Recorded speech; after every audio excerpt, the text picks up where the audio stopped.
Bonjour Cyril, comment vas-tu? Salut, ça va très bien, merci de m'accueillir. Peux-tu te présenter pour les gens qui ne te connaissent pas? Bien sûr. Alors, donc, je m'appelle Cyril Benzaken, Mm. je suis champion du monde de kickboxing. Donc, le kickboxing, pour ceux qui ne savent pas, c'est de la boxe avec les poings, les pieds et les genoux.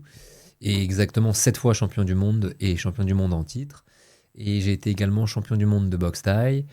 Ça, c'est pour la partie sportive. Et c'est Mhm. vrai que j'ai une autre casquette, c'est que je suis entrepreneur en parallèle de ma casquette d'athlète. Ok. Peux-tu un peu raconter ton parcours? Pourquoi tu as choisi le kickboxing très rapidement? Ben, c'est surtout pour raconter ton histoire pour les Bien gens qui ne sûr. la connaîtraient pas. Alors, j'aurais plus tendance à dire que c'est le kickboxing qui m'a choisi, dans la mesure où, quand je me suis inscrit dans cette salle de kickboxing à l'âge de 13 ans, à Châtillon, moi, je me suis inscrit vraiment dans une démarche de découvrir un sport et voilà, et d'être comme un ado qui a envie de faire un sport de combat pour être sportif et être bien dans sa peau et dans son corps. Et en fait, au bout de quelques séances, si tu veux, j'ai ressenti comme si j'avais goûté à mon propre sang et du coup j'avais la passion en fait j'ai été piqué de passion et comme j'ai été piqué de passion et aussi que j'ai eu la chance d'avoir comme coach un champion du monde qui s'appelle Aurélien Duhart, j'ai eu une transmission par un maître d'une part et d'autre part en fait j'avais au bout de la main, enfin devant moi, j'avais accès au haut niveau. C'est-à-dire que même si moi j'étais pas dans le haut niveau, je pouvais voir ce que c'était. Et donc dans ma projection, quand je me dis moi aussi j'aimerais devenir comme ça, tu vois, j'avais tout de suite quelque chose de pragmatique. C'est comme si demain des jeunes s'entraînent au foot à côté de l'équipe du PSG, tu vois. Ouais. Donc tout d'un coup ça paraît possible. Mhm. Et en fait, ça s'est fait comme ça. Donc je me suis entraîné et très très jeune, en fait, comme j'avais cet enseignant qui était champion, je me voyais devenir champion du monde, tu vois. Et c'est venu très, très rapidement. Très rapidement, j'ai commencé vers 13 ans et demi. Je pense que même pas à 14 ans, déjà, je me voyais faire ça. Et du coup, j'étais organisé. Je m'étais dit, ça veut dire que je vais être champion junior à 18 ans, Mhm. champion senior, amateur, champion. En fait, je m'étais fait tout un rétro-planning, quoi, pour me dire, si je suis champion de ça, de ça, de ça, de ça, je serai champion de France Pro, je sais pas moi, à 20 ans et champion du monde à 22 ans. Je m'étais fait vraiment Tu t'es fait un petit parcours. je m'étais fait un parcours et quelque part, en fait, du coup, ça te met une date, parce que c'était loin quand même, parce que moi j'avais 13 14 ans, j'avais 14 ans, on va dire. Ça te met une date et ça te met en fait quelque part une limite à pas dépasser. Tu vois, tu dis non, il faut que à telle date, j'arrive à ça. Donc, ça rajoute, c'est peut-être pas de la pression, le mot, mais ça rajoute de l'enjeu. Ça te permet d'avoir une vision, en tout cas, parce que je pense que c'est important d'avoir Mhm. une vision bien claire et avec des objectifs et des sous-objectifs, puisque je t'ai dit champion junior, Junior. etc. Et en fait, je pense que la clé dans une démarche entrepreneuriale, parce que c'est une démarche entrepreneuriale, qu'elle soit sportive ou ailleurs, c'est d'avoir une vision claire et en fait datée, quoi, avec des dates. Ok. Et moi, la question qui me vient tout de suite, tu vois, tu as eu très tôt eu cette figure dans le sport de haut niveau. Et en fait, c'était très jeune et tu t'es fixé comme objectif à 18 ans, je vais faire des compétitions. Mais du coup, pendant ce parcours, dans ton adolescence, du coup, quel est l'état d'esprit que tu as adopté pour atteindre cet objectif-là? Ok. Alors, en fait, je me suis mis un peu dans la peau du champion que je voulais devenir. Mm. Et je me souviens j'ai deux exemples qui me viennent en tête. Je me souviens en fait donc j'ai dû me prendre une cuite peut-être à 15, je sais pas, je me rappelle pas, mais peut-être vers Ouais. 15 ans.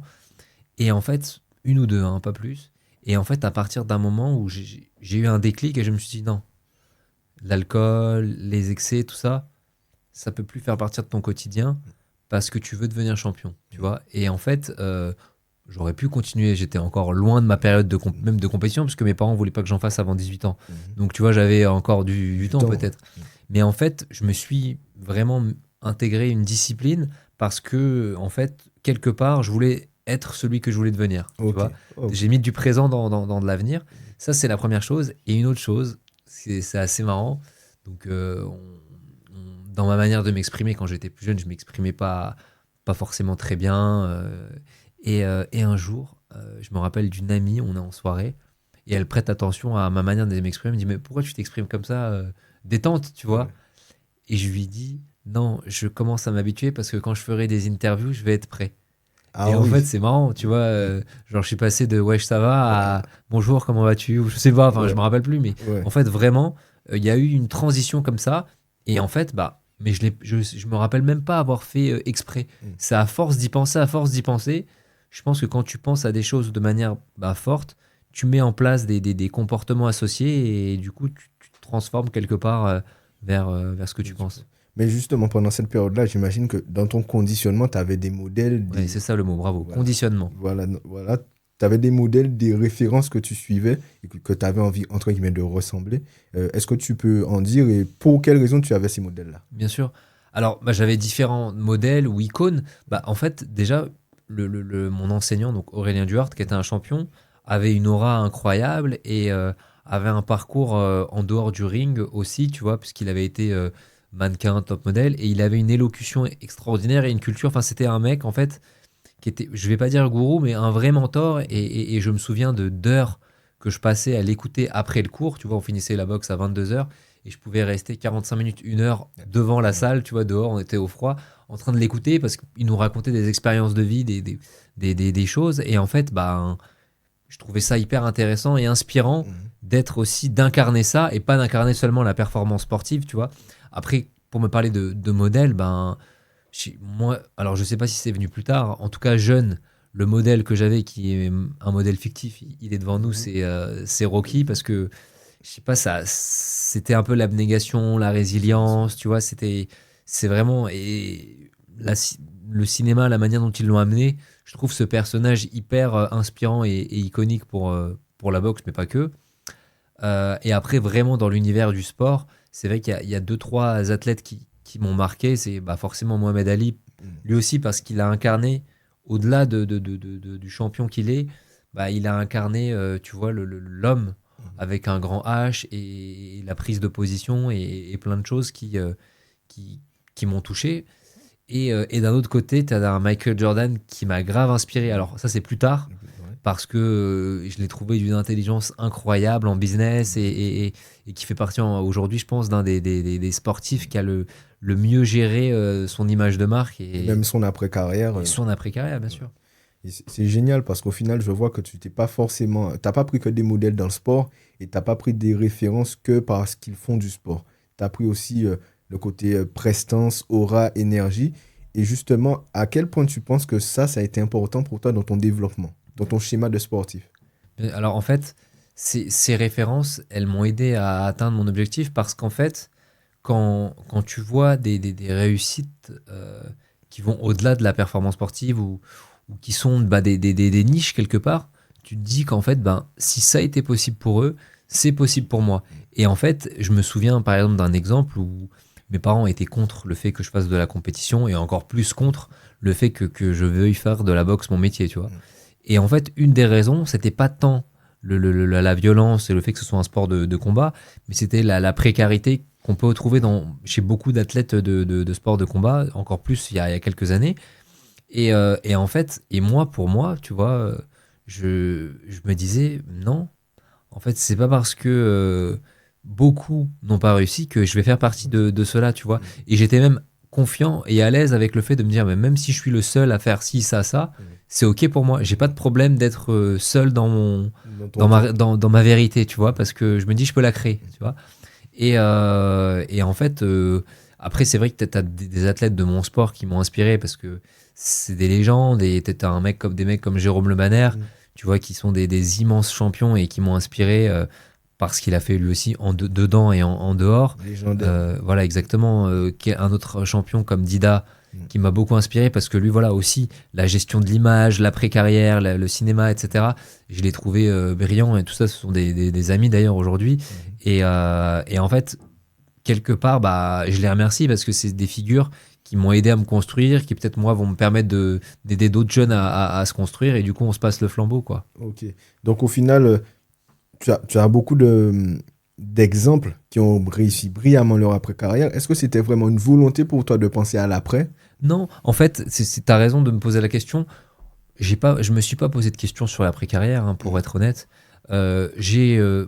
J'avançais dans le présent, donc d'ailleurs la force qu'on a, je pense qu'on est athlète. D'ailleurs, souvent on me dit, mais c'est drôle, je suis jamais, tu sais, comment je pourrais dire, soucieux ou trop anxieux parce que je suis beaucoup dans le présent. Ouais. Tu vois, parce que dans le sport, quand tu as un combat, C'est tu es dans le maintenant. combat. Si tu es dans l'après, tu t'es pas dedans, tu te donnes pas à fond. Et si t'es dans le passé, bah, donc il faut être vraiment connecté au présent. Et ça, je pense, beaucoup de sportifs sont vraiment connectés au présent. Et demain est un autre jour, même si on y pense. La chance que j'ai eue, moi, pour le coup, c'est d'avoir un environnement familial qui était très soucieux. Et donc, qui, eux, sont beaucoup dans l'après, dans me dire, fais attention à ci, fais attention. Et donc, bon, de fait, moi, je me suis orienté dans des voies. Tu vois, j'ai été à la fac, j'ai fait mes études. Et en fait, ça m'a fait rencontrer des gens qui étaient dans ce modèle-là. Et du coup, si tu veux, j'étais mitigé, enfin, même pas mitigé, mais j'étais partagé entre une partie de mon temps que je passais avec des athlètes à m'entraîner et une partie de mon temps que je passais avec des étudiants où, en fait, c'est que de l'après, puisque tu construis pour une carrière, pour ci, pour ça. Où il n'y a pas de compétition en fait. Enfin, il y a des partiels, mais c'est pas du tout pragmatique. Hein. C'est pas parce que tu es bon à l'école que tu vas gagner de l'argent. Enfin, tout dépend de ce qu'on appelle la réussite ou que tu vas avoir un super poste. Voilà, il y a plein de contre-exemples. Et alors que dans le sport, c'est quand même très, très binaire. Tu gagnes, tu perds, tu perds. Tu vois, ça va. Il n'y a pas de.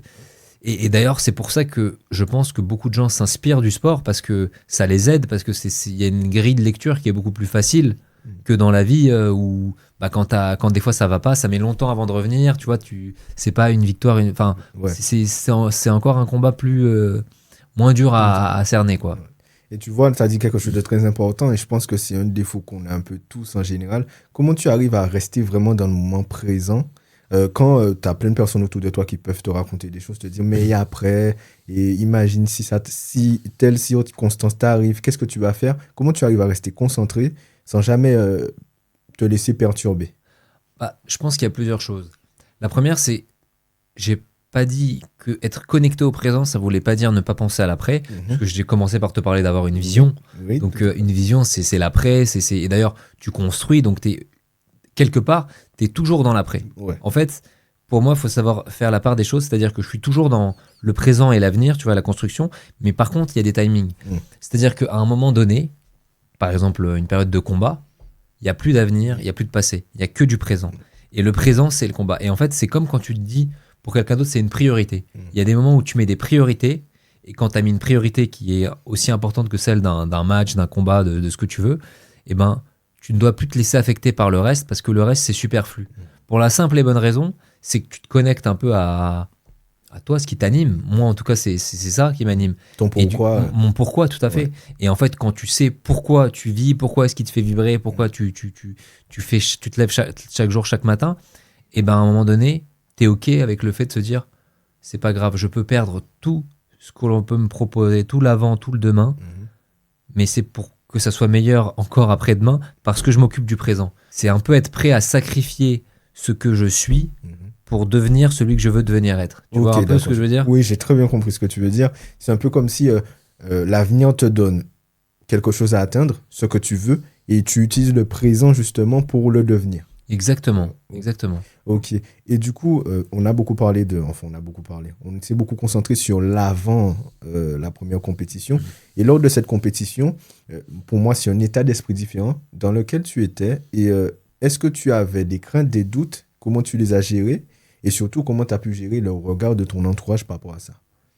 Alors, bah, forcément, le doute, il fait partie de la compétition, il fait partie de l'enjeu. Même dans un enjeu, il y a du doute parce que ça se saurait si personne n'a de doute. Et le doute aussi te fait progresser. C'est ça qui te fait passer des caps. Et en fait, tout simplement, bah, pour se rassurer quand tu as des doutes, tu vois, c'est là où la discipline, le travail sont importants. C'est-à-dire que avant un combat, tu as une période de doute parce que c'est humain. Tu vois, la peur de ne pas faire aussi bien que ce que tu as prévu, la peur de perdre, la peur de ce que tu veux. Mais en fait, là où tu te rassures, c'est en te disant, attends, j'ai peur de ça, ok. Maintenant, ça, c'est de la peur, elle est alimentée par une pensée un peu négative, tu vois. Mais quels sont les faits? Les faits, c'est que je me suis entraîné 6 heures par jour pendant tant de temps. C'est que j'ai fait ça en préparation. C'est que je me suis entraîné avec telle personne. C'est que j'ai fait tel sacrifice, tel ça. Et tout ça, en fait, qui va booster ton estime de soi et ta confiance. Et finalement, va balayer le doute. Et donc, je pense juste que le doute, en fait, tu vois, c'est encore une fois une question de timing. Moi, je suis quelqu'un, pour moi, où je me dis le doute est essentiel parce qu'il nous fait progresser. En revanche, avant un combat ou dans une période de combat, le doute ne doit plus être là. C'est-à-dire qu'on doit balayer le doute avec toutes ces choses-là, toutes ces méthodes, parce qu'on doit être en pleine possession de notre confiance. Et c'est ça qui fait que tu as été fort. Maintenant, pour progresser en tant qu'homme, en tant que n'importe quoi, si tu es tout le temps sûr de toi, tu es tout le temps le meilleur, bah, par contre, tu progresses pas. Ouais. Je pense que tu ne progresses pas et tu deviens con. Et donc, je pense vraiment que voilà, le doute, c'est quelque chose qui est avec parcimonie. C'est-à-dire qu'il y a des moments dans la vie où c'est important de l'avoir parce qu'il te fait progresser. Tu vois, si tu te remets pas en question jamais, personne n'a la vérité, personne. Donc, c'est important d'être rappelé au doute. Des fois, soit c'est dans ta nature et t'es ouvert à, tu vois, échanger. Soit si c'est par exemple par le combat, je sais pas si on prend l'exemple pragmatique d'un combat, c'est le mec, il est toujours invaincu, il veut jamais entendre parler de personne. Mais par contre, si jamais il s'est jamais remis en question et qu'un jour, bam, il perd, c'est très très dur pour lui parce qu'il a jamais eu ce process de remise en question. Donc, ça veut dire que là, du jour au lendemain, il va devoir se dire, mais attends, pourquoi ça n'a pas marché? C'est moi le meilleur. C'est très difficile. En revanche, si tu as déjà eu ce processus sans même avoir de défaite ou dans ton quotidien, tu vois, bah, ça sera plus facile à appréhender. Donc tu penses que la remise en question est essentielle dans le processus de construction en tant qu'homme, mais aussi en tant qu'athlète. En tant que carrière, que ce que tu veux, le processus de remise en question ne te permet que de passer à l'étape supérieure. Maintenant, je dis juste qu'il y a des moments de vie, c'est-à-dire des timings, où la remise en question et le doute doivent être éloignés et ne doivent laisser place qu'à la confiance et qu'à ta vérité, c'est-à-dire que tu es le meilleur, fonce. Ok. Et comment tu arrives justement à construire comment tu as réussi au tout début à construire une confiance en toi suffisamment forte pour déjà avoir le courage d'aller sur un ring et de participer à une compétition et de croire au fait de devenir champion? Je dirais que plusieurs cas possibles. Dans mon cas, je pense que c'est la passion. En fait, c'est la chance que j'ai eue, c'est d'aimer ce que je faisais. Du coup, comme j'ai aimé ce que j'ai fait, j'ai passé du temps à le faire, tu vois. Et quand tu passes du temps, tu progresses. Et quand tu progresses, c'est comme quand tu grimpes une montagne, tu vois. C'est-à-dire que tu peux partir de très très bas, mais à chaque pas que tu fais, si des fois tu penses à regarder derrière, tu te dis, ah, pas mal. Et en fait, finalement, c'est pareil pour moi. C'est-à-dire que je vais me dire, je sais pas, si on revient à mon adolescence, voilà, je faisais des sparring, donc des combats d'entraînement avec des boxeurs beaucoup plus expérimentés, et me dire que par exemple je leur ai tenu tête ou j'étais meilleur ou peu importe, ça m'a alimenté la confiance. Ça m'a dit, en fait, tu vois, tu es capable de rivaliser avec tel boxeur. Ça veut dire que là, tu vas boxer en amateur, en junior, tu es censé être largement au-dessus. Ok. Tu vois? Ok. Donc très vite, tu t'es mis dans la... Enfin, tu t'es mis dans la peau du champion que tu voulais être, quoi. Je me suis mis dans la peau, mais surtout, je me suis challengé, c'est-à-dire que à l'entraînement, en fait, de ne pas rester dans cette zone de confort, tu vois, et d'aller chercher un peu d'adversité, de difficulté, en fait, tu progresses avec des gens meilleurs que toi. Ok, très bien. Et justement, dans l'adversité, dans la difficulté, parce que tu en as eu tout au long de ta carrière, des échecs, des obstacles, des moments où tu t'es peut-être beaucoup remis en question. Comment est-ce que tu as réussi, dans ces périodes-là, à sortir le meilleur de toi-même? Prendre toujours la meilleure décision pour toi? C'est simple, je pense que la nuance, en fait, entre un champion et un bon boxeur, c'est ça, en fait, c'est d'être capable de rebondir derrière un échec ou pendant une situation difficile. Et en fait, c'est vrai qu'en boxe, un échec, c'est très violent parce que tu as beaucoup de lumière qui est mise sur toi, tu as beaucoup d'attentes de ton entourage, t'as l'acheminement, l'objectif que tu t'es mis, et boum, tu rates. Tu te rends compte que peut-être que tu as raté parce que t'étais pas aligné, que tu te dis en plus le mec, je comprends pas, il était pas meilleur que moi, pourquoi j'ai pas fait ça, pourquoi j'ai pas donné davantage, j'étais même pas fatigué, je sais pas, il y a plein de choses qui vont faire que finalement, en tout cas moi, quand je me suis raconté l'histoire, je me suis dit en fait, j'ai pas voulu gagner, tu vois, voulu. L'autre avait faim, entre guillemets, l'autre a gagné. Et moi, si tu veux, j'ai pas réussi à prendre le meilleur de moi-même. Et lui, il a pris le meilleur de lui et il a gagné, tu vois. Et en fait, c'est juste d'accepter que t'es responsable. Et je pense que quand t'es capable d'endosser la responsabilité d'une chose, à un moment donné, tu te dis, ouais, j'ai perdu, j'ai pas envie de reperdre, bien sûr. Mais comme c'est ma faute, je suis obligé de me remettre en question, je suis obligé d'aller travailler et de réfléchir à qu'est-ce qui n'est pas passé. Et la chose à éviter surtout, c'est de se dire, ben non, bah c'était pas de ma faute, c'est parce que si, c'est parce que ça. Et quand tu es dans ce processus-là, bah tu te remets pas en question puisque tu remets la faute sur un élément extérieur. Donc je pense que vraiment la chose à faire, c'est de ne pas, tu vois, de ne pas entacher ta valeur, de se dire, bah écoute, c'est toujours la même valeur que tu as, etc. Tu es capable de le faire, c'est juste que tu n'as pas su mobiliser toutes tes compétences pour y arriver, tu vois. Ok. Donc, j'ai l'impression, quand tu me décris un peu ton parcours, que le travail d'introspection a une grande place aussi. Bien sûr, bah tu sais, on a la chance en boxe, peut-être dans d'autres sports aussi, mais j'ai pas fait de haut niveau dans les autres sports, mais d'être dans un sport que je trouve ouvert, c'est-à-dire que c'est un sport où du fait des caractéristiques physiques qu'il demande, tu vois, tu peux avoir des athlètes un peu hybrides, c'est-à-dire que t'as pas forcément que des mecs ultra physiques, t'as des mecs intelligents, t'as des mecs comme Tyson Fury qui sont un peu gros, Ouais, tu vois, c'est vrai. t'as pas de profil parce que t'as aussi l'intelligence du combat, t'as le vice, t'as la technique, t'as beaucoup de paramètres, et plus il y a de paramètres, plus ça rend le sport accessible à un À tout peu le monde. à tout le monde. On va dire, il n'y a pas de critères physiologiques, c'est-à-dire que j'aurais voulu être que coureur de 100 mètres, il y a un moment donné, la barrière des 10 secondes ou des 11 secondes, ben hop, Ouais. c'est plus possible parce que j'ai pas les leviers, j'ai pas les muscles, j'ai ceci, c'est terminé, tu vois.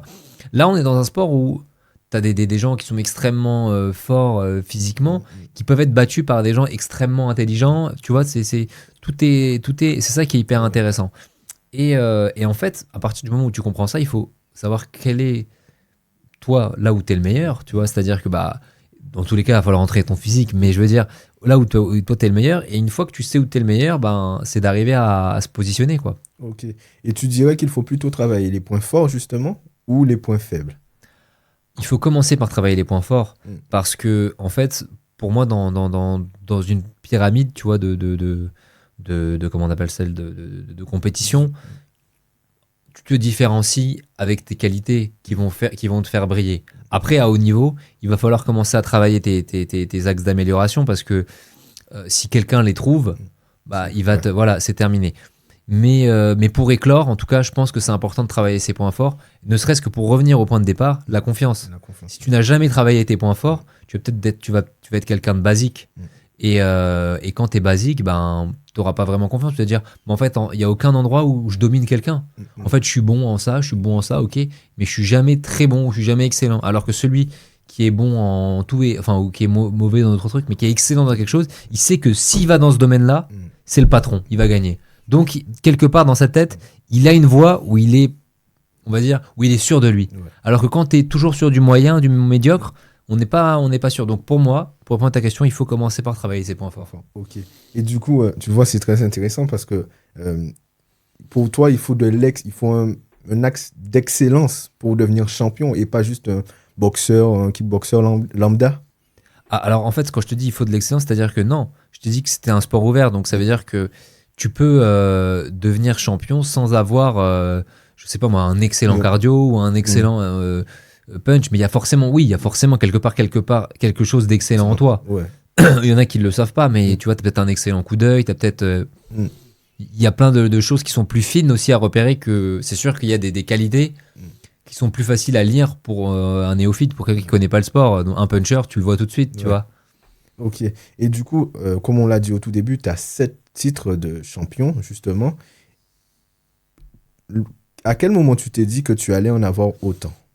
Ah, aucun. Aucun. À aucun moment, en fait, j'ai pas réfléchi. En fait, j'ai souvenir de penser dans ma chambre à devenir champion du monde et à sentir que j'allais faire des choses dans mon sport plus qu'un titre, quoi, tu vois. Mais je pouvais pas savoir à quoi ça ressemblait, tu vois. Et en fait, ce qui moi, m'attire et m'anime, c'est, bah, en fait, c'est comme je te dis encore, c'est la passion. C'est le fait d'aimer ce que je fais. J'ai choisi d'être là, j'ai choisi de faire ces combats, malgré tout ce que ça demande, hein, tu vois, comme j'aime pas le mot sacrifice comme choix, tu vois, et du coup, bah, en tout cas, aujourd'hui, je me sens aligné avec ces choix, et du coup, je suis bien dans ma carrière sportive. Mais ce que je veux dire, c'est voilà, c'est que Et je me suis du coup jamais dit, je vais avoir 6, 7, 8, 10, 20 titres et je m'arrête au 15e. C'est vraiment plus une question de go with the flow et encore une fois de présent. Tu vois, je suis bien, j'ai encore envie de challenge, j'ai encore envie de nouveaux défis, j'ai encore envie d'augmenter ma carrière et mon palmarès. Et à un moment donné, peut-être, ah non, je ressens moins l'envie, je me sens un peu peut-être régresser parce que voilà, là j'arrête. Enfin, là c'est le moment où il vaut mieux arrêter. Ouais.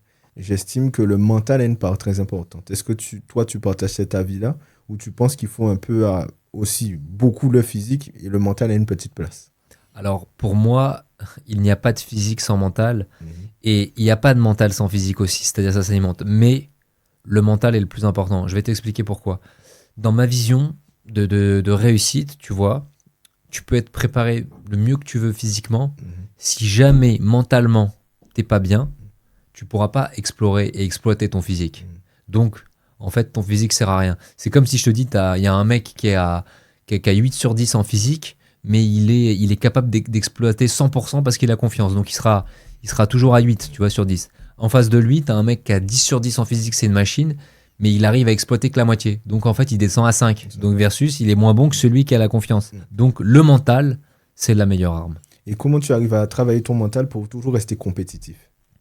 Bah, alors, ton mental, en fait, il progresse de plein de manières. Déjà, la discipline dont on parle tout à l'heure, c'est vrai que de mettre de la discipline dans ta vie, bah, c'est quelque part une forme de mental et de progression dans... En fait, la discipline et la rigueur te permettent de prendre confiance et de réaliser toutes les charges de travail que tu as pu faire. Et en fait, du coup, bah, elles renforcent ton mental parce que tu te dis, bah, j'ai fait ça, ça, ça, ça, ça. Ouais, c'est fort quand même. Tu vois, tu es obligé de... C'est des faits. Tac, tac, tac, je me suis levé à telle heure, j'ai fait ci, j'ai fait ça. Ok, je me donne les moyens. Et donc, bah, quand tu prends conscience de ta discipline et que tu es donc discipliné, bah, ça renforce ton mental. Et c'est pour ça que je te dis le physique aussi. Quand je dis le physique, c'est le physique, par exemple, le travail physique. Si tu t'entraînes énormément, c'est de la discipline. Et ben, ça va quelque part aussi renforcer et muscler ton mental, puisque ça te fait réaliser à quel point tu es fort, et donc ben, tu es fort. Ok. Et du coup, j'imagine que tu as un rythme d'entraînement très spécifique quand tu entres en compétition. Euh, Comment tu arrives à rester discipliné justement? Parce que j'imagine que tu dois t'entraîner très régulièrement pour être prêt, même mentalement te sentir bien dans ton corps. Comment tu arrives à rester discipliné sur cette période-là?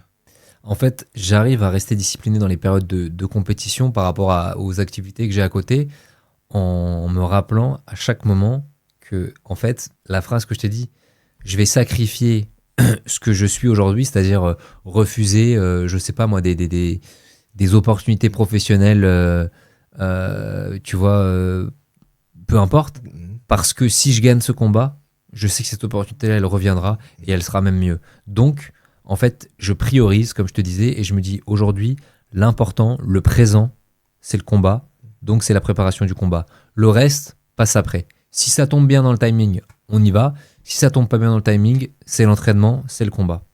Et dans cette phase d'entraînement, quand on pense à entraînement, on pense à physique justement, sport, Ouais. etc., entraînement. Est-ce qu'il y a aussi un axe mental avec une préparation mentale aussi? Ouais, alors, en tout cas, moi, c'est ce que je fais, tu vois, parce que pour le coup, j'ai eu cette remise en question où plus jeune, et même encore aujourd'hui, tu vois, j'apprends toujours, et je pense que la boxe, c'est un sport qui te fait toujours apprendre. Bah, j'ai eu des revers, et en fait, et j'ai l'impression que, voilà, c'est mentalement que j'ai eu une faille, et du coup, je pense, même si je le fais même, j'estime pas assez, en tout cas, en période de préparation, je fais de la préparation mentale et donc je suis accompagné par un coach mental. Et en fait, on va faire des exercices, beaucoup de mentalisation, de visualisation, d'exercices qui vont venir muscler, renforcer ta confiance en toi pour être en fait capable de balayer les doutes dont on parle et de se dire, ben, il y a un moment donné où, hop, je sais pas moi, il y a une opportunité, tu fonces. Parce que tu as vu l'opportunité, ton bagage technique, tout ça, tous les feux sont au vert. Il n'y a pas de raison de mettre 25 ans à démarrer, tu vois, on envoie tout berzingue. Ouais. Voilà. Et tu vois, c'est intéressant parce que j'ai interviewé certains sportifs et il y a toujours le mot visualisation qui revient. comment tu arrives à bien visualiser et surtout, qu'est-ce que tu visualises? Est-ce que tu visualises? Parce que je sais que je parlais avec enfin, j'ai fait une interview avec quelqu'un qui est multiple fois champion du monde dans l'ultra triathlon. Il me disait qu'il visualisait beaucoup. Est-ce que toi, tu visualises beaucoup les échecs ou est-ce que tu visualises le succès? Alors, moi, je visualise le succès Mhm. et en fait, de manière générale, je visualise le succès et du coup, je pense que ça sécrète chez moi une hormone du plaisir, tu vois, qui est rattachée à la victoire, à toute cette l'acquis de ce pourquoi tu te bats. Et donc, en fait, ça te met dans cette énergie où tu veux, où ton corps veut aller la retrouver, cette sensation. Mhm. Et donc, il va la chercher à la retrouver dans la réalité. Mais maintenant, ça, c'est ce qui arrive le récurrent. Ça m'arrive, pas tout le temps, mais ça m'arrive parfois, dans la fight week, tu vois, ou près du combat, d'avoir des mauvaises visualisations, mais qui sont pas voulues, tu vois, des visualisations où ça se passe pas bien. Et en fait, ben, je regarde pourquoi ça s'est mal passé ou sur quoi ça a merdé pour que, pareil, le jour où ça arrive, ok, c'est ok. Si ça arrive, bah, c'est pas grave, c'est déjà rien dans ta tête. T'as vu, tu peux te relever, etc., tu vois. Ok, ça te permet de te conditionner en cas d'échec, du coup. Ça te permet de te conditionner en cas d'échec, mais même avant même l'échec, Mm. ça te permet de te conditionner en cas de coup dur. C'est-à-dire de se dire, bah, je sais pas moi, ce combat-là, boum, j'ai été touché, je suis en panique, je suis pas bien, tu vois, parce Ouais. que, en fait, non, souviens-toi, hop, tu t'es fait toucher, t'as vu, hop, quand tu te fais toucher, tu respires bien, tac, tu prends tu restes zen, quoi, tu vois, tu contrôles tes émotions et tu repars. Et justement, c'est intéressant parce que durant un combat, il y a plein de choses qui se passent, ça va très très rapidement. Et j'imagine que toi, tu as un flot de pensées qui doit venir. Est-ce que toi, tu arrives à faire table rase, c'est-à-dire à rester totalement concentré, imperturbable, ou est-ce que tu es pris par les pensées et du coup, ça peut parfois te déstabiliser par moments? Ça peut déstabiliser des fois. T'as déjà été pris par les pensées. Et par exemple, une pensée classique, c'est le boxeur en face est, est très offensif, il est puissant, etc. Et donc, tu as une pensée qui est négative et qui est en mode oh là là, s'il continue comme ça, il peut me mettre KO, etc. Et donc là, bah, quand il se passe ça, automatiquement, ton cerveau, bah, enfin, suivant les gens, en tout cas mon tempérament, il se met en mode défense et du coup bah il te rend un peu passif, tu vois, parce que t'es passif de toute action, tu ne penses qu'à te protéger pour pas prendre le fameux KO, mais du coup tu fais plus rien, tu produis plus. Et t'as d'autres mecs qui sont à l'opposé, ça dépend aussi des caractères, tu vois, qui sont des gros fonceurs, il faut les freiner, il faut dire attends, attention là c'est bon, tu marques des points mais il va Doucement. falloir aller doucement, tu vois. Ouais. Et justement, comment tu arrives à rester, à te reprendre dans ces moments-là? En fait, à ces moments-là, pour me reprendre, il y a deux solutions. Soit prendre du recul pendant le combat, c'est-à-dire, je sais pas, il y a un temps ou une seconde ou 2 secondes où tu vois, il y a un peu de distance entre nous deux. Tu arrives à te remettre dedans, à te dire, ok, j'étais ok avec ça. Tu te rappelles de, ça va très vite, mais tu as pu te rappeler de un ou deux combats où tu as eu ce moment-là. Ton cerveau te fait rappeler, où tu as fait une séance de prépa mentale justement, où tu as vu tout ça. Et comme tu l'as répété, ben, au moment où tu as le doute, tu te souviens, attends, tu te souviens pendant la prépa mentale, on a revu tous les moments de doute que j'ai eu dans ma carrière et toutes les fois où derrière le doute, j'ai eu du succès. Donc je suis capable. Ça, c'est la première chose. Et la deuxième, c'est qu'en boxe, on a la chance d'avoir une minute de repos. C'est quand tu as la fin d'un round et tu es là avec ton équipe qui t'encadre, mes coachs, et eux, ils sont là pour me remobiliser, m'accompagner dans des solutions. Et en fait, comme tu leur fais confiance, là, à ce moment-là, bah, tu dis, ouais, ils ont raison, tac, tac, tac, on va bosser comme ça. Ok. Et moi, tout de suite, il y a une question qui me vient. Dans toutes les compétitions auxquelles tu as participé, est-ce qu'il y en a une qui t'a marqué de par, dont tu te rappelles encore, de par peut-être l'adversité, la difficulté, ou peut-être que ça t'a appris une nouvelle version de toi-même? Ouais, alors il y en a plein, hein, tu vois. En fait, je me souviens d'une soirée où j'avais un tournoi, donc j'avais plusieurs combats. Et en fait, après la demi-finale que je gagne, enfin, je savais pas encore ce que j'avais, mais en tout cas, s'il se trouve que j'avais un bout de ménisque qui était cassé, qui était déplacé, qui bloquait ma jambe. Je pouvais pas tendre la jambe, tu vois. Ok. Et bon, moi, je savais pas que j'avais ça, mais j'avais une gêne dans le genou. Et je dis à mon coach, ah putain, je sais pas si je vais pouvoir faire la finale, j'ai mal, je suis handicapé, je peux rien faire. Et en fait, lui, il commence à me dire, non, non, non, là, t'es en train de penser à toi. Arrête de penser à toi. Arrête de jouer l'égoïste. Tu ne dois penser qu'à ton adversaire. Tu penses qu'à lui. Et en fait, le fait de ne plus mettre la pensée sur le genou, bah, j'ai plus eu mal. Tu vois, la pensée est partie dans le combat, dans tout ce qui se passait. J'ai pu faire mon combat, etc. Ça s'est bien passé. Et en fait, ce jour-là, en fait, j'ai été capable d'aller au-delà de la physiologie parce que quand j'ai été faire des radios, et quand même j'ai réussi, tu peux pas tendre la jambe Ouais. normalement. Mais sauf que la vie, et le corps humain, il est magique, il est capable de faire. T'as des gens qui font des exploits qu'on qualifierait de surhumains, des trucs qui sont pas possibles normalement, mais qui sont possibles à certains moments donnés parce que le mental a été plus fort que le physique. Alors on parle pas de quelque chose de surnaturel Ouais, hein, ouais. dans mon cas, Mm. mais en tout cas, il y a vraiment des choses hyper intéressantes qui peuvent se passer. Et ça, dans mon expérience personnelle, en tout cas, c'était assez intéressant. C'est intéressant parce que juste avant, tu disais que sans mental, il n'y a pas de physique. Et au final, c'est la preuve que ben, oui, le mental passe limite Bah un ouais, peu avant tout. exactement. Mm. Et c'est très intéressant parce que souvent, on a tendance à, je trouve, négliger l'aspect mental qu'il faut dans la vie au quotidien, dans la compétition. Ensuite, on va revenir sur tes projets entrepreneuriaux. Mais on a souvent tendance à négliger l'aspect mental. Toi, à quel moment est-ce que tu as perçu que c'était important pour toi? Alors en fait, moi je l'ai perçu, c'est-à-dire que j'ai toujours fait de la visualisation. Je savais pas ce que c'était de la visualisation parce que ça me faisait du bien. Comme je te disais, je voyais des moments, des objectifs, des choses qui me faisaient du bien. Je les ai visualisés. Après, en fait, ce qui s'est passé, c'est que j'ai eu des premiers échecs que j'ai eu du mal à identifier les causes techniques, physiques. Parce que je voyais tout le travail que je faisais à l'entraînement. En fait, je me disais, mais il n'y a pas vraiment de faille, c'est pas possible. Comment il peut y avoir un tel écart de niveau entre l'entraînement et le combat? C'est pas possible. Et en fait, j'ai compris que en combat, j'étais à 10% par exemple de ce que j'étais capable de faire. Et que je serais peut-être jamais à 100%, mais en tout cas, l'objectif c'était de se rapprocher Des 100%. des 100%, exactement. Et en fait, parce que le stress, parce que l'enjeu, parce que plein de choses faisaient que je perdais mes moyens et que le doute me faisait perdre une partie de mon potentiel. Et du coup, j'ai compris que tout ça, c'était régi par le mental pour être capable d'effacer ses doutes, etc. Et donc, j'ai commencé à me renseigner et à être accompagné par des coachs mentaux, quoi. Mais j'ai l'impression qu'il faut quand même une certaine humilité pour se remettre en question et se dire j'ai échoué, mais il y a sans doute un truc qui va pas chez moi. C'est pas forcément l'autre.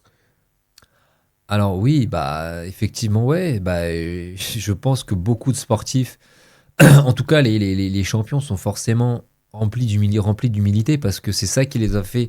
La résilience, c'est ça, c'est de l'humilité. Si t'es pas capable, c'est ce qu'on disait encore, t'es capable de te remettre en question, tu progresses pas. Et donc, je pense qu'il y a une grosse différence entre... Parce que c'est vrai que quand on pense à l'humilité, Mm. on pense à l'image renvoyée. Voilà. Et je pense que t'as plein de champions qui renvoient pas forcément l'image qu'on a de l'humilité, mais ils ont de l'humilité forcément pour être là où ils sont, tu vois. C'est juste dans leur exubérance, dans leur manière d'être, où on va se dire, non, zéro humilité, il ne fait que dire plein de choses. Mais en fait, si, dans leur quotidien, ils en ont forcément. C'est très intéressant. Et du coup, tout de suite, ça me fait penser, parce que justement, c'est pour ça que je t'ai posé la question, quand on voit un champion, on se dit qu'il a tout le temps sûr de lui, qu'il ne doute jamais, bon, j'abuse peut-être un peu, qu'il n'y a pas d'humilité dans sa posture. Toi, quelle place pour toi a l'ego dans le fait d'être champion? En fait, l'ego, c'est à la fois un allié et un ennemi. C'est-à-dire que c'est lui qui, de temps en temps, bah, est important à gérer. C'est-à-dire de se dire, à ce moment-là, de se dire, non, il va falloir que je me remette en question, mets ton ego de côté, entre guillemets, tu vois. Ça ne va pas te piquer de se dire que tu dois progresser. Et à d'autres moments donnés, où aussi c'est par ego, tu es sûr de toi et t'as un sursaut d'ego qui te rend encore plus fort, quoi, tu vois, parce que ça t'a piqué. Ouais. Et, ok. Du coup, on a beaucoup parlé de ta carrière sportive, mais tu as plusieurs casquettes, comme on l'a dit au début. Tu as aussi fait du mannequinat et tu es aussi chef d'entreprise, c'est clairement le terme. Déjà, à quel moment ça t'est venu l'envie de varier un peu tes domaines d'expertise? Ouais. Et à quel moment, déjà, tu as lancé l'entreprise? Pourquoi? Et ensuite, le mannequinat. Alors, en fait, je vais commencer par le mannequinat, c'est plus simple. Mm.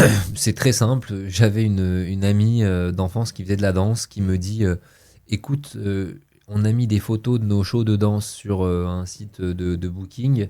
Via ça, on a eu plein de propositions de shooting et de boulot, quoi. Ouais. Tu devrais faire pareil avec la boxe. J'ai fait pareil. Et en fait, et là, pareil. En fait, c'est vrai que aussi, dans cette position-là, j'ai mis mon ego de côté. Mm. Comment on appelle ça? J'ai accepté de partir de zéro, Mm. de faire des choses gratuites, de faire plein de choses pour Te faire me connaître. dire que bah, en fait, c'est comme quand j'ai commencé à boxer. Mm. J'ai commencé à boxer d'un niveau De zéro. et de zéro et je monte tout doucement. Mm. Et c'est pas parce que. Et j'étais pas encore. Après, effectivement, quand tu deviens. Quand t'es à un top, t'as des passes droits des fois qui vont faire que tu pars pas d'en bas. Mais faut quand même accepter de se dire que t'es pas une lumière partout, ça n'existe pas. Ouais. T'es peut-être excellent dans ton domaine, mais dans un autre domaine, bah, tu vas devoir repartir de. Peut-être pas de zéro, mais en tout cas du début. Parce que c'est normal en fait. Mais ça fait mal à l'ego parce que quand t'as l'habitude que tout le monde te dise que t'es le meilleur, repartir dans un autre truc où on De te dit zéro. t'es bidon, bah ouais, c'est pas facile. Donc voilà, donc là quelque part on est dans un exemple aussi où tu vois mettre son ego de côté et accepter tu vois de repartir de plus bas quoi. Et en fait voilà et de fil en aiguille ça m'a fait déboucher sur des campagnes, des choses et j'ai pris goût à ça. Et en fait j'ai aimé aussi cette attitude, parce que quelque part tu vois en tout cas c'est ma perception, hein, tu vois tous les boxeurs seront pas forcément d'accord avec moi, mais le combat c'est aussi quelque part, il y a, même si c'est du sport et que c'est de l'impro total, tu as quand même une partie d'artiste et d'énergie que tu dégages et que tu envoies au public. Et c'est pas un spectacle, mais en tout cas, avant d'arriver sur le ring, ça l'est. C'est-à-dire que même si tu es sain, même si c'est ça, tu es quand même dans un rôle et ça te ressemble, mais c'est pas toi, tu vois. C'est forcément un peu autre, que c'est on va dire un autre toi qui est sur le ring, tu vois, ou qui va. Parce que c'est quand même Ouais. spécial d'être dans cette situation-là devant du monde. Donc ça, c'est la première chose. Et la deuxième, c'est que, donc je te disais, j'avais cet environnement familial qui m'a poussé à faire mes études. Et en fait, bah, être de plus en plus en progressant et en devenant, en montant ma carrière sportive, je me suis rendu compte que l'environnement économique, tu vois, de mon sport était pas tel que je le voyais. C'est-à-dire que, bah, je vais pas dire précaire, mais en tout cas, peu de sportifs en vivaient. Ils en vivaient pas forcément hyper bien. Et moi, en fait, à côté de ça, j'étais à l'école, donc dans une bonne fac qui s'appelle l'Université Paris-Dauphine, où il y avait beaucoup d'étudiants bah, qui étaient des étudiants du 16e, qui eux étaient des enfants de grandes familles, ou alors eux-mêmes des enfants qui avaient des aspirations sur des grandes carrières professionnelles. Et donc, en fait, j'ai eu dans le même temps ce modèle de fréquenter des mecs qui étaient ambitieux et qui voulaient faire ci, ça, ça. Et en fait, je me voyais pas être champion de boxe et quelque part, je sais pas, ça c'est peut-être de l'ego, hein, et me dire, et je sais que c'est pas la réussite, hein, l'argent, mais je me disais, je me voyais pas être champion de boxe et être moins riche qu'eux.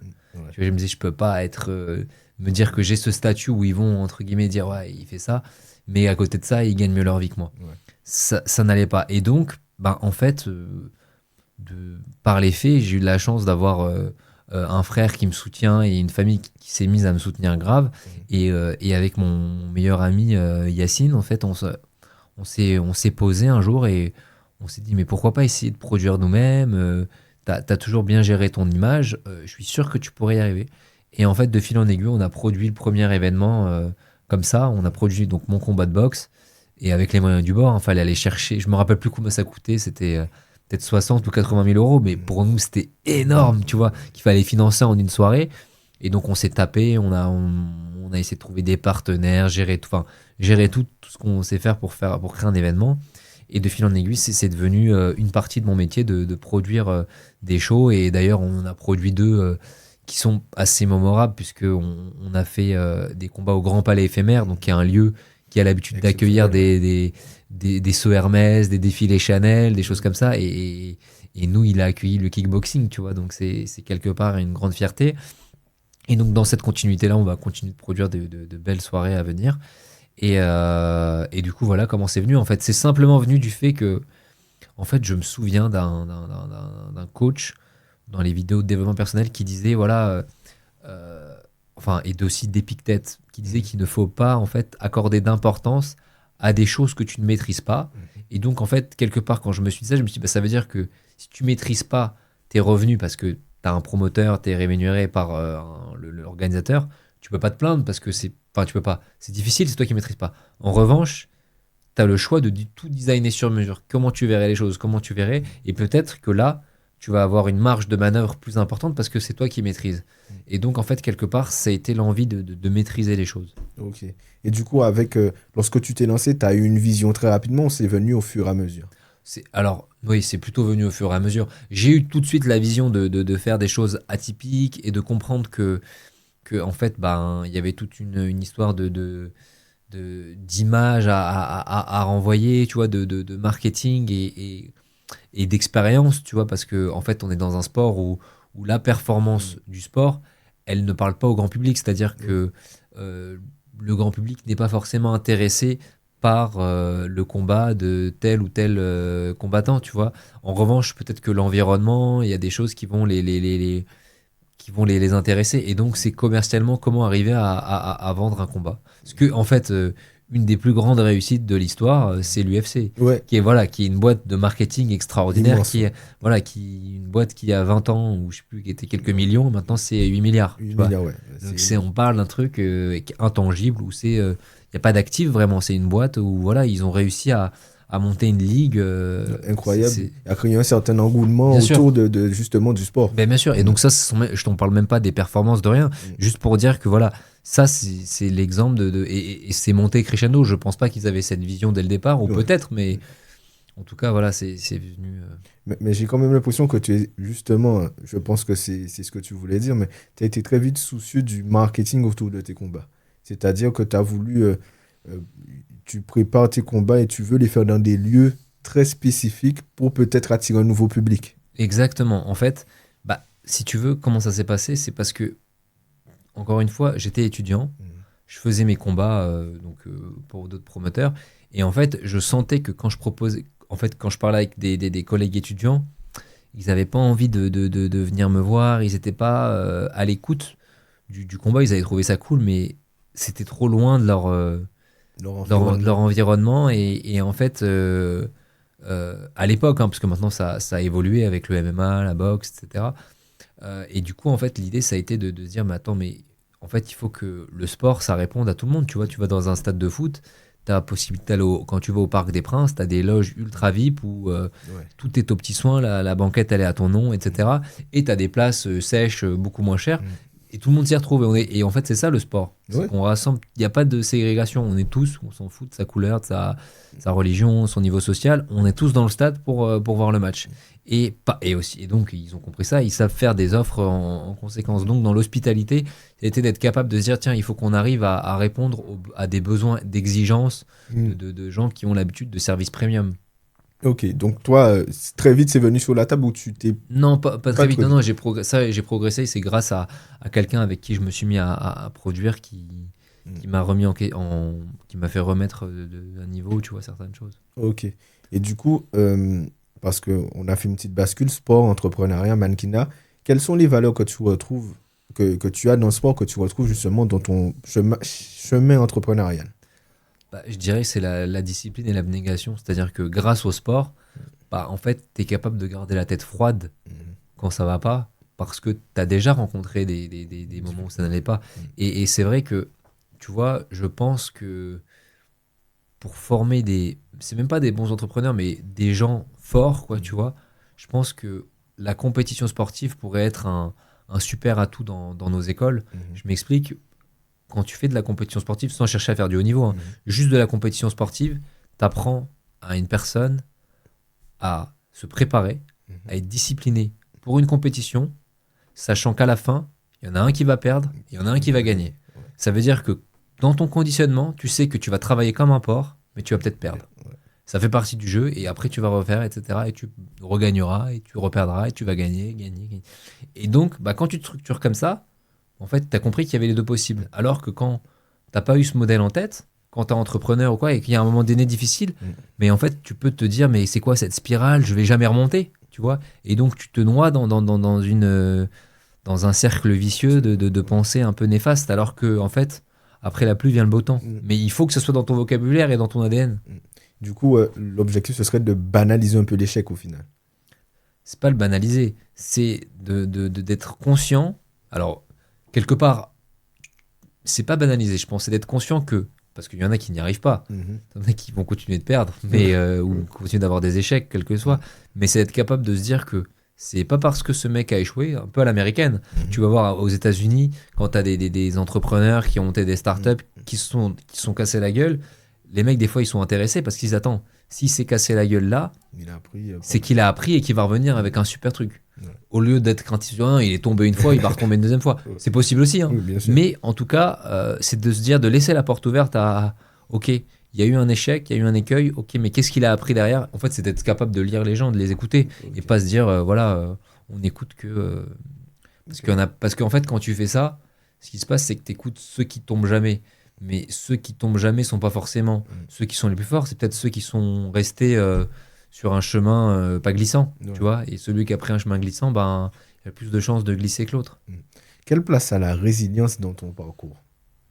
La résilience, bah, je pense qu'elle a une grande place parce que quand tu connais mon palmarès, je trouve que j'ai quand même eu beaucoup de défaites par rapport à mon palmarès et au nombre de titres, au nombre de victoires. Et en fait, parce que j'ai été capable de rebondir après et de pas me dire, bon, ça y est, c'est fini, C'est terminé, j'arrête. j'arrête, tu vois. Et en fait, c'est justement d'avoir ce feu intérieur, toujours de se dire, non, non, non, non, non, non, j'ai encore envie, je peux encore le faire, tu vois. Et donc, bah, où je me blesse, où il se passe un truc pas bien, etc. Bah, la résilience, elle a une grande partie dans ma vie et je pense que c'est une de mes grandes qualités qui ont fait que je suis là aujourd'hui. Ok. Et ça a une grande importance dans ta carrière sportive ou dans l'entrepreneuriat, dans ta vie perso, dans tout?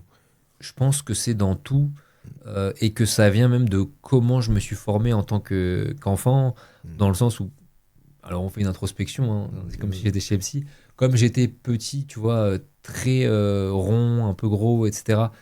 Bah, je pense que je l'ai vécu comme un échec parce qu'il y avait peut-être de la moquerie, il y avait le fait que ben, j'étais moins pris au sérieux, le regard des filles, le regard de plein de choses qui ont fait que bah, en fait, ça t'a renvoyé vers quelque chose qui était peut-être considéré comme un échec et du coup qui m'a appris grâce ben, au fait que je ne suis plus resté gros et que j'ai fait d'autres choses derrière, qu'en fait c'est possible de changer. Et c'est pas parce que un adolescent à 8, 10, 12, 15 ans et qu'il est obèse ou que voilà, il a un problème dans sa vie, quelque chose qui fait qu'il n'est pas comme tout le monde, qu'il n'est pas capable d'accomplir derrière des choses qu'il aurait été incapable d'accomplir dans sa condition d'adolescent, tu vois. Ok.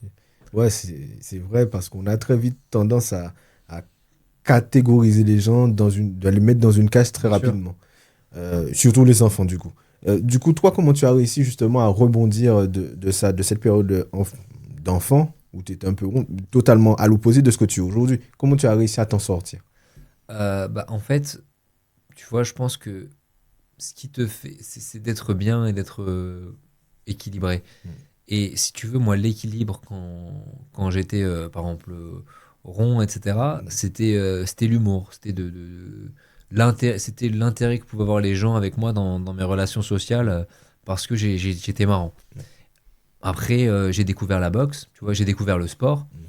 Et en fait, j'ai découvert un univers où, en fait, ben, j'allais puiser chaque jour un peu plus dans mes ressources.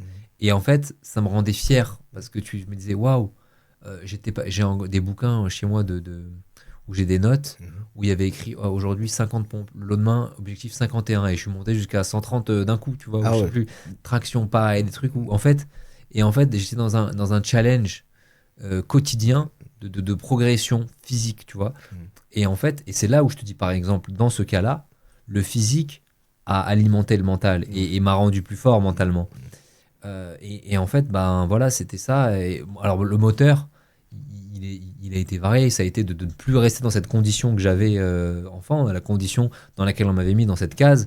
De me dire non, moi aussi je veux être pro sérieux, moi aussi je veux avoir une meuf, moi aussi je veux ci, je veux ça. Et en fait, voilà. Ouais, ben, en fait, tu t'es servi de cette condition-là pour t'en sortir, justement. Exactement, ouais. Ok. Et comment tu arrives à utiliser, justement, des choses qui peuvent être défavorables en ton avantage?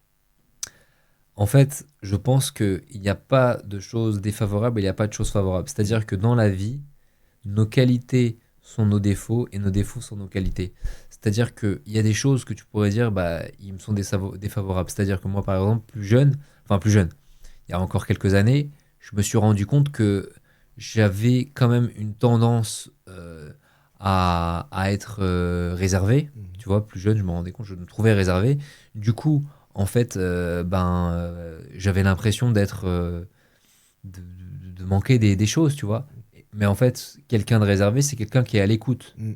Donc c'est quelqu'un qui parle pas beaucoup, mais quand il parle, il dit rarement des conneries parce qu'il a peur de, justement, Oui. il a du doute, etc. Donc quand il parle, il est sûr. Mais par contre, du coup, comme c'est quelqu'un qui est à l'écoute, c'est quelqu'un qui est capable de scanner les gens. Et du coup, ben, cette faiblesse-là, par exemple, ben, c'est une force parce que quand tu es capable de scanner tac, tac, tac, je sais que si on retranscrit dans un combat, voilà, moi je suis plus réservé, je vais peut-être moins attaquer tout de suite, Mhm. je vais plus prendre mon temps. Hop, j'ai snipé, tac, tac, j'ai vu qu'il avait une défaillance là, ça y est, maintenant je fonce. Et ben, donc c'est une qualité. Mhm. Et quelque part, l'autre qui est la qualité de parler fort, ou je sais pas moi, de vouloir toujours Fonceur, avoir ouais. le dernier mot, etc. Bah, c'est une qualité parce que comme il est fonceur, il va toujours aller de l'avant, mais il va devoir travailler aussi là-dessus parce que trop fonceur, à un moment donné, non, t'es en train de faire une connerie, il faut changer de stratégie. Arrête, tais-toi, Ok. ou change de, si c'est dans la boxe, tu vois, fais autre Ouais. chose. Donc je pense que vraiment, voilà, tout est polarité et tout est tu vois, ça dépend le curseur où on le met. Tu Ok. vois, si on imaginait une balance, bah, ta qualité, t'as tes défauts. Si t'es trop dedans, bah, ça devient un défaut. Si tu sais le jauger, je pense que ça peut te sublimer. Ok. Là maintenant, j'ai envie qu'on parle un peu d'avenir. Quels sont un peu tes projets à venir? Est-ce que tu as bientôt une nouvelle compétition, des projets entrepreneuriaux et surtout comment tu arrives à conjuguer le tout ensemble? Oui, j'ai des combats qui arrivent. J'ai un premier combat qui va arriver à la fin d'année. Ensuite, je vais avoir un combat a priori au mois de février et un gros combat à Paris fin avril Mhm. dans un lieu assez exceptionnel, Mhm. puisque en fait, je devrais normalement disputer mon prochain championnat du monde au Grand Palais, donc à Oh. Paris, dans ce lieu incroyable. Et On a fait l'éphémère, là, on va faire le vrai Grand le Palais. palais. Et comment ça s'est fait ça? Bah, ça s'est fait parce qu'on est passé par l'éphémère Mhm. et que les gens qui gèrent RMN, c'est-à-dire musées nationaux, R, je sais plus ce que c'est, mais enfin, en tout cas qui s'occupent la culture, d'accueillir les événements culturels, parce que c'est surtout de la culture, Mhm. bah, ont été ravis en fait, par le sport, par la boxe, tout simplement. Pourquoi? Parce que c'est formidable. Un événement de boxe, tu vois, ça rassemble. Mhm. C'est tellement ce qu'a besoin la France aujourd'hui. Mhm. Tu vois, Qui ça rassemble. rassemble des gens. Mhm. C'est juste même pas besoin d'aller plus loin. Rassemble. Le mot Mhm. rassembler, il suffit à lui-même. Et en fait, bah, ça fait du bien de rassembler. Pour eux, c'est une superbe vitrine parce que la boxe, c'est des belles valeurs. Et quelque part, bah, tu rassembles dans un lieu de culture où peut-être certains n'auraient pas accès ou n'auraient pas été. Eh ben, ils vont découvrir un lieu qui fait partie du patrimoine de la La France. France. Mais tu organises toujours tous tes combats. Non, pas tous. Là, dans ceux Ok, que je t'ai donnés, il y en a deux que j'organise pas. ok, d'accord. Et du coup, comment tu arrives? Tu as une équipe, ça c'est sûr. Mais comment tu arrives à te concentrer sur ton combat, mais aussi tout l'aspect organisationnel? Alors déjà, comme tu l'as dit, j'ai une équipe et c'est vrai que sur l'aspect organisationnel, moi, je m'occupe pas de tout ce qui est opérationnel. C'est-à-dire que toute la partie organisation, le jour J, les derniers jours, ça, je m'en occupe pas. Moi, je suis plus dans la stratégie de l'événement, dans le financement de l'événement, dans ces sujets-là, marketing et financement, Mhm. que le jour J, quoi. Enfin, en tout cas, que la fin. Ok. Et donc, je bosse plus au début et tout au long sur la strat, mais pas sur ces Ok. questions-là. Donc toi, tu gères vraiment les grandes lignes et après, tu as ton équipe qui s'occupe de tous les petits détails un peu. C'est ça. Et à côté de ça, en fait, j'ai un projet qui me tenait à cœur depuis longtemps et qui là est en plein dedans. Mhm. C'est qu'on est en train de monter une super salle de boxe avec Ok. trois associés formidables qui sont des super entrepreneurs. Tu as un grand avocat qui est très connu, qui bosse beaucoup dans les droits, Mhm. télé avec des différentes personnalités. Tu as un autre qui a monté une chaîne de restaurants qui s'appelle Fuxia, qui est un Ok. restaurant italien. Enfin, il y en a plein, donc c'est un entrepreneur formidable. Et un troisième qui est lui aussi, alors lui, Mhm. une lumière et vraiment quelqu'un de hyper créatif qui a créé le dessin animé Ladybug Ok. Miraculous et du coup qui est un succès interplanétaire, quoi. Mais c'est génial. Mais est-ce qu'il y a un moment où tu t'es dit que tu serais en capacité d'ouvrir justement une salle de sport? Bah, plus jeune, en fait, j'avais envie de le faire, mais j'arrivais pas à... Là, pour le coup, je me suis vraiment confronté, je me suis retrouvé parce que j'étais allé pratiquement au bout, mais j'ai été confronté à la problématique qui est je peux pas y arriver seul. Ouais. Parce que je suis déjà sur ça, sur la boxe, j'ai déjà ça, j'ai trop de charge mentale, j'arrive à saturation, ça bloque, et donc je reste sur ce que j'aime faire, et ça, c'est pas possible. Et le destin, je sais pas si je l'ai cherché ou quoi, mais en tout cas a fait que nous trois on s'est réunis, on a monté ça, la salle est en travaux, et c'est la première d'une longue série, je l'espère. Ok, l'objectif, ce sera de faire une Une chaîne, franchise. ouais, Ouais. ouais, exactement. Ok, d'accord, super, c'est génial. Et est-ce que tu pourrais dire que c'est, je pense, pour un sportif, l'un de tes plus grands rêves? La salle? Ouais.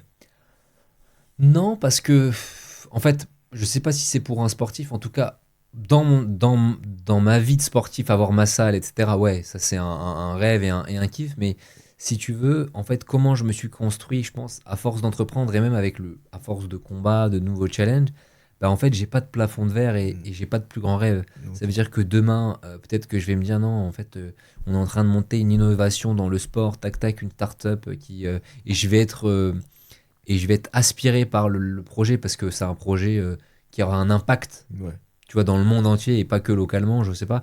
Et donc non, j'ai pas de limite de me dire voilà la salle c'est mon goal. Je peux avoir en fait, je suis c'est organique, tac tac. Ouais. T'as aucune limite. J'ai pas, je me fixe pas de limite. En fait, c'est vraiment les opportunités que je croise et que la chance que j'ai d'avoir un métier où je rencontre du monde, donc des gens qui sont inspirants, des gens qui me permettent de me donner des idées sur ce qui se fait de mieux aujourd'hui et des gens brillants, tu vois.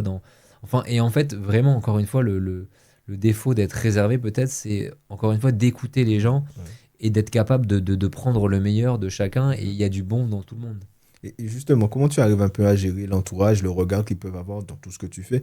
Parce que, on peut se le dire, tu es sportif, tu es entrepreneur, tu es dans le Ouais. maquina. Comment tu arrives à gérer le regard des autres?